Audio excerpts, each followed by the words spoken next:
अस्सलाम वालेकुम। तो आज हम रिव्यू करने जा रहे हैं एंटी स्नोडिंग एंड एयर प्योरीफायर।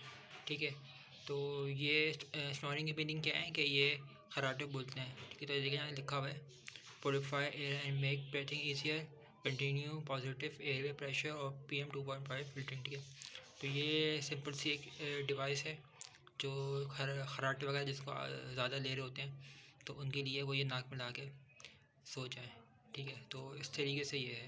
तो इसको खोल कर चेक करते हैं।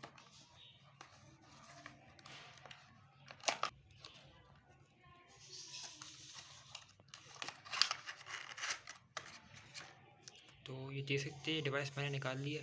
इस तरीके से डिवाइस होती है।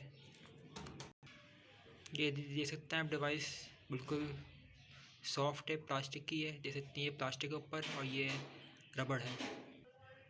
तो ये डिवाइस आप देख सकते हैं अंदर से बिल्कुल जूम करके मैं दिखा रहा हूँ आप लोग। ये पूरा रबड़ का, ये आप नाक में लगाते हैं दोनों इस तरीके से, और आप जब सो रहे होते हैं तो इस तरीके से इसको लगा लेते हैं। ठीक है, तो ये है एंटी साउंडिंग डिवाइस जो खराटे को रोकने के लिए होती है। शुक्रिया।